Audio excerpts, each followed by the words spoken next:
Sa temang Celebrating Traditions, Embracing Innovation, formal nang binuksan ang crowd-drawing event na Baguio Flower Festival o Panagbanga ng Baguio City. Bagaman nauna nang inilunsad ang Panagbanga Skips, a garden exhibit at Baguio Blooms, the market encounter noong February 1, isinagawa kaninang umaga ang opening day parade and ceremonies na inantabayanan ng mga mamamayan ng lungsod. Sinimulan ang opening day sa pamamagitan ng community prayers sa Panagbanga Park na sinundan ng civic parade. Pinangunahan ng mga opisyal ng city government at ng organizer na Baguio Flower Festival Foundation Incorporated ang parada, kasama ang special guest na ambassador to the Philippines ng Poland.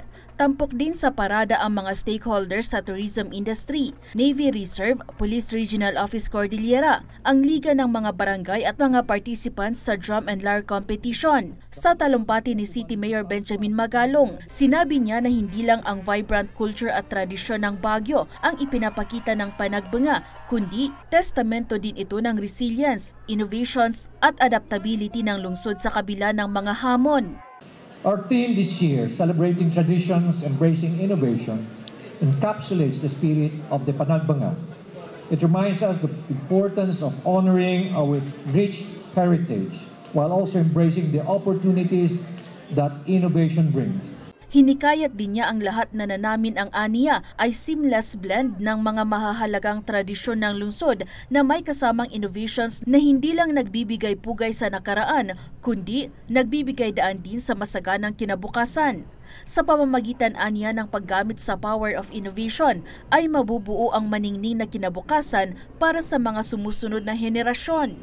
The Panagbanga Festival is a time for us to come together as a community, to revel in the beauty of our surroundings and to celebrate our unique cultures that make up our city. It is time to showcase the talents of our artists, the skills of our craftsmen, and the warmth of the hospitality of the people of Baguio. Para naman kay Baguio Representative Mark Go, nakapaloob sa tema ng month-long festival ang spirit of resilience, optimism at progress na siyang naglalarawan at humuhubog sa komunidad ng lungsod. May the season of bloom serve as a reminder of the flourishing journey of Baguio City, one that intertwines tradition and innovation, sustainability and progress. As we revel on the kaleidoscope of colors and the fragrance of our flowers, may we carry the essence of Panagbanga in our hearts, a symbol of hope, unity, progress, and the enduring beauty of Baguio City. Tampok sa opening program ang unang bahagi ng drum and lyre competition na nilahukan ng 6 na elementary school sa Baguio City at Benguet Province.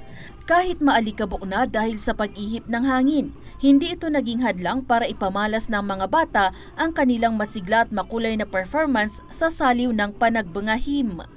Unang nagpakitang gilas ang contingent mula Baguio Central School na sinundan ng mga contingents mula Apolinario Mabini Elementary School, Lucban Elementary School, Manuel Rojas Elementary School, Tuba Central School at Jose P. Laurel Elementary School. Matapos ang performances, tinanghal na rank 1 sa partial ranking ng drum and lyre competition ang Manuel Rojas Elementary School. Pwede pang humabol sa ranking ang iba pang mga contingents sa kanilang performance sa Grand Street Dance Parade sa February 24. Hudyat ang pagbubukas ng Panagbanga sa pagsasagawa ng sunod-sunod na mga aktibidad gaya ng Spring Festival, handog ng Panagbanga sa Pamilya Baguio, Philippine Military Academy Alumni Homecoming, Fluvial Parade and Cultural Dance Competition, Grand Street Dance Parade, Floral Float Parade, Session Road in Bloom at iba pa. Magtatapos ang Panagbanga 2024 sa March 3 sa pamamagitan ng isang engranding aerial fireworks display.